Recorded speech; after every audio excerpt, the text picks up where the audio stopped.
Diablo 4, unbelievable changes. Let's see what they're taking from Diablo 3 this time.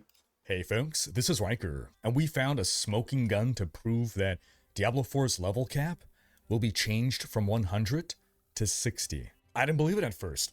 I did not expect this, but I guess it makes sense considering this game is fully designed around the idea that you are supposed to be max level and then play.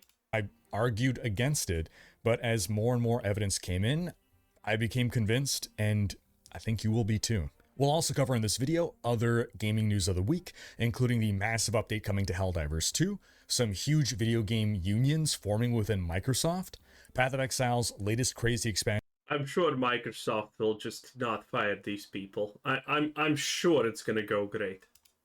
And more. But before we move on, a word from this video's sponsor, Boot.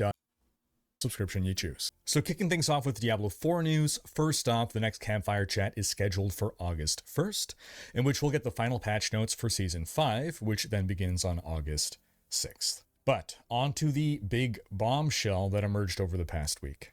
I am now convinced that Diablo 4 is heading for a drastic change in how it handles Paragon Points and the level cap.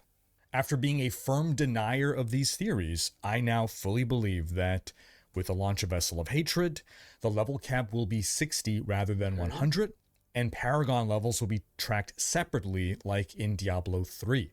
Yes, let's go! I told you that's gonna happen. Infinity Pits, Infinity this, Infinity that, the Haradric Cube, it's all coming, baby. Infinity Paragon levels because reasons, it's all happening. I called this a half a year ago that this is an unavoidable outcome of this game at this point, because Diablo 4 is just trying to become Diablo 3 as much as possible. So let's go point by point through the evidence. And this all comes from the Spiritborn gameplay that we got to experience in person and through the footage that we've observed Blizzard showing. And Wowhead has done an excellent job laying it all out in basically an irrefutable way. So first off, when you open the skill tree, you can see that you unlock Paragon Points at level 60 now rather than level 50. Yeah. We also have about a dozen more skill points. This all makes sense. Every class is expected to have some more skills, so we get more skill points to spend. Sure. Okay. That by itself doesn't mean the max level is 60, though. That's just when we start getting Paragon Points. Well, it wouldn't make sense that they make it that you acquire Paragon Points later than sooner. Speculation was that the max level will now be 110. We're just, shifting those 50 levels of Paragon Points later. My initial theory... This is not World of Warcraft. ...was just that max level will still be 100, but we're going to get 5 Paragon Points per level instead of 4. But then you look at this here, the XP bar. Ooh. Now, normally you see little diamonds. As long as you still have Paragon Points to earn, True. You see those little diamonds, those little checkpoints throughout a level telling you when you're getting your next Paragon Point. But here we see a level 60 character with no diamonds, meaning you have to gain a full level to... Also, there's a strange one here. You see that? There's a strange one there. Get your Paragon Point. Okay, this could either mean we are only getting 1 Paragon Point per level now, which would mean a ridiculously huge change to Paragon boards. Otherwise, they will be basically unusable with only a quarter of the points that we were previously getting. I really doubt that they're changing the Paragon that much. Or this could also mean that every time you level up, you get 4 or 5 Paragon Points all at once. But then you look at this. Oof. When you mouse over armor, it says 1000 armor is required for maximum reduction at level 60. If you log in right now to D4 and you check out a character, no matter what level your character is, it tells you what the armor is required for maximum reduction at level 100. Because 100 is the maximum level. It's not saying what the max reduction is at your current level. So, this... Okay, that felt a little bit Kamala Harris to me, the way he explained it, but that's fine. This right here is the first strong indication, the first evidence that level 60 is indeed the maximum level. And then to further corroborate this, if you look at potions... By the way, some people may think this is because of the stat squish, which is desperately needed because no one likes trillions and billions of damage. That is stupid.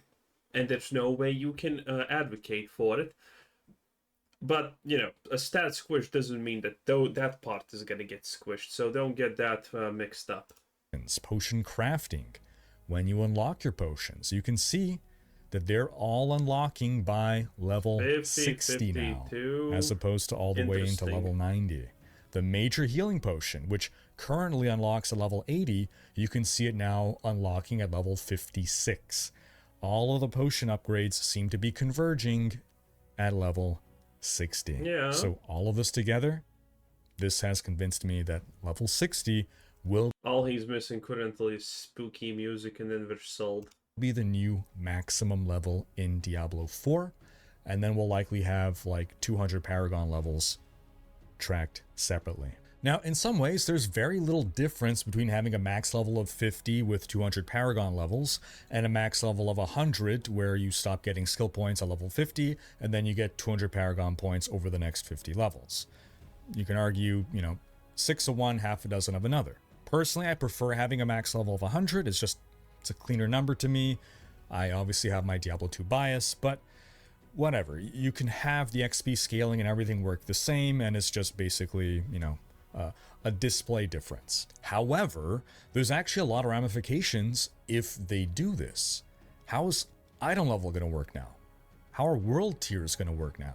What about ancestral and sacred items? If we're lucky, world tiers get completely deleted out of existence. I have been so long saying that that's one of the worst mechanics in Diablo 4 that prevents people from doing anything. Because when you start in world tier 2 and then at some point you literally just don't spend anything because you're saving everything for world tier 3, and then you're saving everything again for world tier 4. The game doesn't even start until you hit world tier 4. That's the reality. World tiers are just absolutely crazy bad mechanics. They just prevent people from doing things because it's so much more efficient to do it at World Tier 3 a little bit and then max it out at World Tier 4 because that's just the best use of your resources. So you're stuck doing nothing at the lower world tiers a lot of the time. Items. All these things that are contingent on levels existing beyond 60. A level 100 character has more life and deals more damage than a level 60 character. So is this going to mean we now have a much lower cap on our absolute power, which will result in a huge stat squish? Yes, Good. That would mean that. Good. And that's not a bad thing. On live servers, the amount of damage we're dealing, the amount of life monsters have just gone obscene. So lowering those numbers will help people better grasp the numbers a lot. A lot of people are even calling for a stat squish. So stat squish by itself, not bad at all, probably a good thing. And we actually see more evidence of a stat squish with this sample Spiritborn item here. We see an ancestral two-hander dealing only 787 damage, while all of its other stats, like plus to all stats, they're equivalent to an item power 925 item. But a 925 two-hander on live servers deals like 3,700 damage, 5 times what we're seeing on this Spiritborn item. So overall, if all of this is true, this will represent an enormous change to the game's core balance and progression, and that scares me. These changes can all be for the better. Don't get me wrong. I don't think the changes are innately bad. I mean, the game's dead, but honestly, I think a change like this is definitely for the better, so, you know. They probably are going to lead to a better game. It just feels like we've now finally reached a point where people... No. To be absolutely fair, you know what's going to happen? The stat squish is going to happen, and then in, a season or two, we're again going to be dealing billions of damage. Blizzard is notorious for this. Make stat squish, HP max to 10k for a character. There we go. New tier of X-Raid unlocks. Congratulations. Here's your 300k HP back again. Oh, the stat squishes are just so pathetic. People are really happy with the game and how it feels to progress, right? Season 4. It's like Blizzard can't even understand the biggest principle of all. People don't care. People don't want to deal damage in the billions and trillions unless it's a game that deals a little bit of damage, and that's some kind of super build that you have made, and then it deals damage in that high numbers. Otherwise than that, no one likes the billions and trillions of damage where, it's just, oh, I dealt 1.4 damage, and it's so bad. Unilaterally, people agree that this is the best the game has ever been. And now we're going to substantially change things that could potentially alter how all that feeling of progression and balance and power, how all that feels. And I would just hate to see us arrive at a place where people feel like this is a step back, where now people are going to be unhappy, like, oh, now it's the press X to doubt. Progress is wonky, now it's too difficult, now. The people that are left playing Diablo 4 are literally not going to give a single F about how difficult, non-difficult, or what the changes are. They are locked in, ready to go, and they literally do not care what happens. They will play no matter what. This, now that, and then it's going to take us another 2 seasons to fix things. I just don't want to see that happen. Again, all this is very likely to be changes that are going to improve the game in the long run. I just hope it's going to be very robustly tested, where we get PTRs or something, so that it could be a big success for the game. But what do you folks think about all of this? Sound off in the comments. Then another Diablo 4 news this week. In an interview with Games Radar, Diablo General Manager Rod Ferguson shed a bit of insight into the whole Rod Ferguson.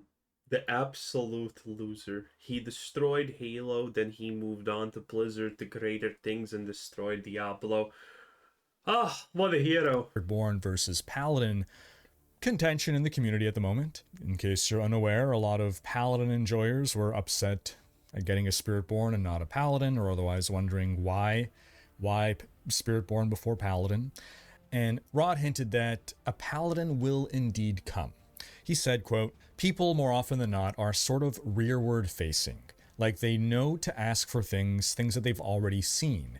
They don't necessarily ask for the new thing that they haven't seen because they don't have a frame of reference."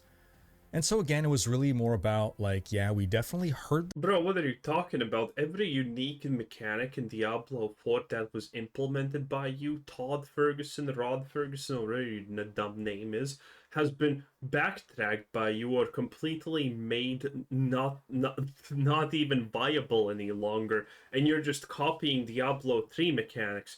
Do not try and say, oh, unique stuff is cool and matters in this game. No, it doesn't. It absolutely does not. You're proof of it. You're just copying Diablo 3 over to Diablo 4 as fast as you can, and there you go. That's all you're doing. Everything unique you try is shit because you have absolutely no ideas that matter. The feedback, we know people are excited about Paladins or Sword and Board gameplay, but we also knew that we did a lot of nostalgia on the first 5 classes, and so we felt like, at least for the first one, the first new class, we have to be able to look beyond nostalgia and start breaking new ground on classes and trying new things. And so it doesn't mean we won't go to nostalgia ever again, or we won't do our new classes again. Now, personally, I believe that the Paladin, or whatever D4's version of the Paladin will be, I fully believe that will come with the second expansion. I've seen some people say, oh, like they should bring back all old classes before bringing in new ones. I don't think that's fair at all. We haven't seen that in any Diablo game yet. Every Diablo game has always introduced. I think that doesn't matter, and as long as it's a new class, that's good. People don't care if it's a completely new class or if it's an old class, as long as it's new. The Spiritborn is unique in absolutely no way at all. It's completely dull and safe. The only interesting thing about the Spiritborn is the Centipede Blessing, or whatever it's called, and that's it. Other than that, it's as generic as it comes. New classes. Diablo 2, mostly new classes over Diablo 1. Diablo 3, mostly new classes over Diablo 2. Diablo 4 is the first Diablo game that launched with only old classes. That said, we are Gothic fantasy. Sort of holy warrior, holy knight is very Diablo, which is again why I don't think they're going to keep us waiting that much longer. Then elsewhere on the Kind of Funny Gamescast, Rod Ferguson spoke a bit more about how the Diablo 4 team's philosophy on game balance has changed and how the Spiritborn falls into that.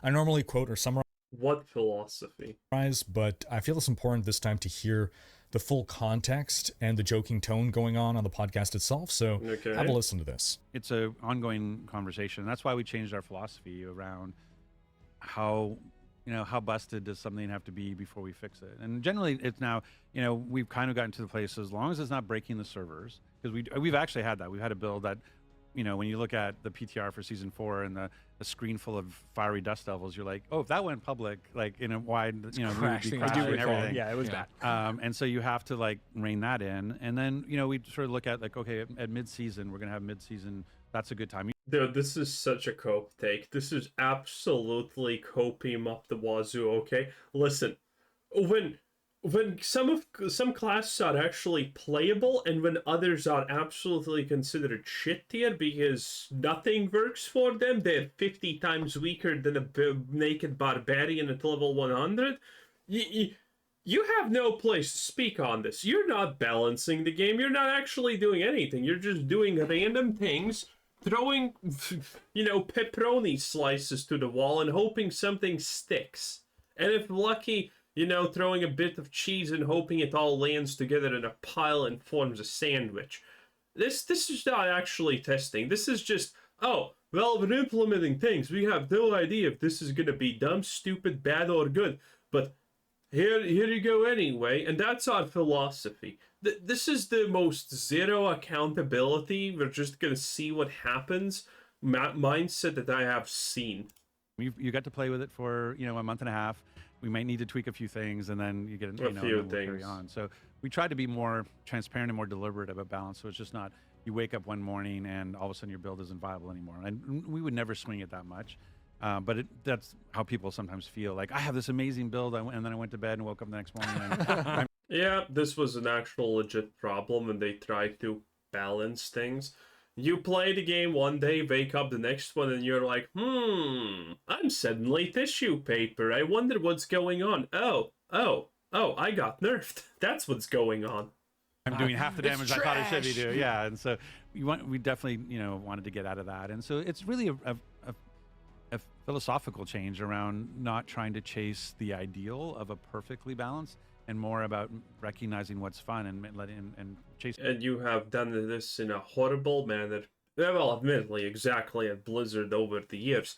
Like, the balance in Season of Discovery, Phase 3, Phase 1, when certain classes literally could not get into raids at the start, because the raids were not hard enough, but you just didn't want to spend 20 extra minutes because there's some class that runs out of mana or does absolutely zero damage compared to everyone else.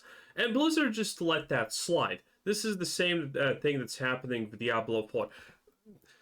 The way that he's talking about this seems good, but that's not the way that they're implementing it. When there's something that absolutely just one-shots the whole universe in one go, they don't nerf that. Even though it definitely should be nerfed, because that's clearly too OP. But when something is absolutely just unreasonably weak and unplayable, they also don't buff that. They just let that rot. And that's kind of it. Seeing what's fun and letting people have what's fun. And honestly, like, anytime you have that feeling that you're breaking the game, that you've somehow cheated, you figured something out. Like the time when I recognize, I can drink 2 potions if I drink these 2 in particular. Like, then you feel like, ooh, I'm getting away with something. I'm breaking the game. I'm breaking the game. I feel good, right? And or as I talked about taking my son to 70 in an hour, like that feels like you're breaking the game, but it feels good and fun. And so why do I need to be the fun police and say like, oh, I hate fun, so stop doing that? So what I'm hearing is we should all be Spiritborn. Yeah. Oh yeah. Oh, no, it's gonna be just rock that. It's gonna be broken in the most fun way, I'm sure. No, I'm still not convinced I'm buying the expansion. It's going to be overpowered for sure. Maybe, probably at some point, but definitely no pre-orders or anything. But I mean, it's just because part of it is just the creativity that goes into and the effort that goes into the builds that go out there. Like, we do a lot of work, we do a lot of testing, but you can never kind of test to the degree that the experts out there and the build makers and the guide makers do. And so they create these combinations and all the stuff where you go like, wow, I had no idea that if you did these 7 things, it would add up to this, right? And so there'll probably be some... This is such an absolute cheap way of saying it, because let me explain how builds currently work in Diablo 4 for anyone who doesn't actually know. You have a skill. There are affixes for a skill, or maybe some kind of legendary things and boops and bibbles. And if some kind of affix or something makes that skill really, really good, you put that in. Then you just make sure you have all the max defenses, and everywhere else you just choose the most simple, appropriate damage multiplier. And that's it. That's literally it. That's how builds are made. There's very little comboing. Well, there is some comboing. I don't want to say it's super easy, because for me it's kind of easy and straightforward. But that's because I have never looked up guides and I always did my own builds and whatnot for the games. And so I'm pretty accustomed to just making stuff up and, seeing how it works and testing things out. A lot of people aren't, but for people who actually try to kind of do things on their own, and playing Diablo 4, it becomes extremely apparent that there's not a lot of complexity here. There's really not a lot of complexity here. The things that have synergies are very blatantly visible. On hit, generate resources. Well, how about a skill that hits a bunch? Oh wow, non-ending resources and whatnot. Well, to be fair, they have all done everything in their power to make it that, resources are no longer an issue for any class. Well played, obviously. And again, this is also something that happened in Diablo 3. You were supposed to use your basic skill to generate resources, or some kind of cooldown to generate resources, then you unload with your skill. But people obviously didn't like that. So they made it that every class can generate maximum resources, and, might as well have mon and mana pots at that point, honestly, right? And Diablo 4 did the exact same thing. Oh, skill that I'm out of resources. I'm sad. Can't use big skill. And there you go. Every class now can be always on full resources if you just start in game and farm for like a day or two. There you go. No problem. No fuss. No muss. No absolutely anything. And that's it. Very simple shit. Some early learning, but again, our philosophy is more around as long as it's not crashing something, then we're probably okay for a while. And so my expectation is we will not be knee-jerking a bunch of fixes or balance changes just because somebody's having fun with the Spiritborn.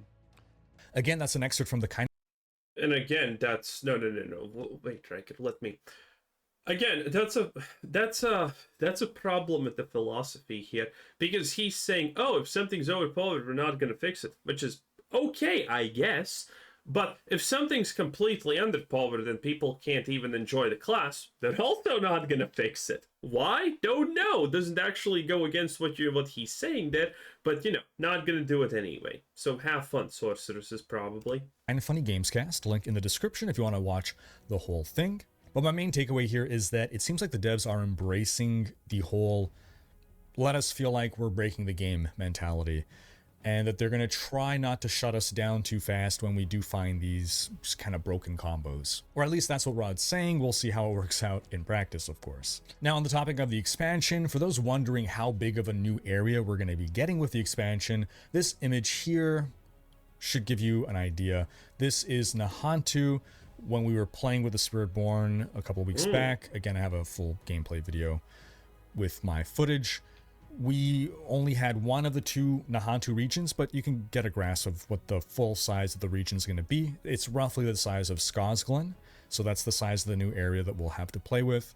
But the devs did say that while it's about the size of Skosglen, it's going to be packed with more content, so it's probably going to be denser than Skosglen. And this also means that now we are done, well, once Expansion 1 releases, we're going to be done with the Eastern Continent. I originally thought that we would have multiple expansions to fully explore the Eastern Continent, but one more region there, and now we are done with a whole half of the world. Meaning, next expansion, we are likely going to the Western Continent.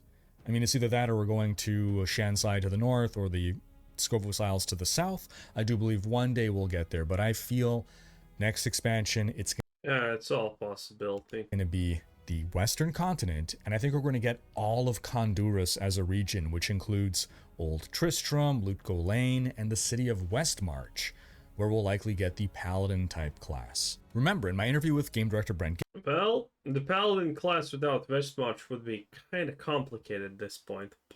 Gibson, check that out if you haven't seen it, he said that a philosophy for all new classes going forward will be to have them somehow integrated with the location we go to, so makes perfect sense to see Westmarch and the Holy Sword and Board Warrior go hand in hand. Again, the Diablo... Oh god, if there's one thing I don't actually like, it's the Holy Team in Diablo 4. I don't like it, okay? As cinematics, I do like it, it's good. As a concept, I do like it, it's kind of good.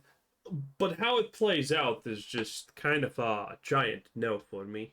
It's just boring. It's like 40k in the Middle Ages, have fun, spiky things, and not good. Well, to Paladin, he was one of the Knights of Westmarch. Now we'll round out the Blizzard news by mentioning that some Diablo 4 and WoW devs have unionized. WoW's entire dev team is unionized. That's all 500 plus of Good luck, losers. them from all departments. And this is the second wall-to-wall union within Microsoft. Wall-to-wall meaning all departments, as opposed to like just... Dude, this is gonna be like the writer's strike in Hollywood, or whatever strike is currently happening, where they're gonna be like, we're not gonna do our job until our demands are met. And I don't... Some kind of giant union in Hollywood signed an agreement that is worse now than their previous agreement because they were stupid. And now they're getting absolutely shafted. I wonder if this is going to happen to Microsoft too. just the QA unionizing. Well, Microsoft can always say racism and white men bad and things like that, and I guess they're going to get their own way for a time. But, you know, I wonder how this is going to go. Now, speaking of which, on the Diablo side of things, Also, if you're competent, never join a union. Joining a union, unless you're the leader of that union, is literally just putting yourself on a giant, yeah, we're not going to promote you list. Yeah, you have no future here list, because you're in a stupid union. Yeah, don't. it was 60 Diablo 4 QA testers from the Austin, Texas office. They formed a union now. And all this came about a week after we saw a union form at Bethesda Game Studio, which was the first wall-to-wall union. Oh boy, a Bethesda Game Studio union. Nah, I'm skipping that. Anyway, thank you, Riker. Anyway, bye-bye.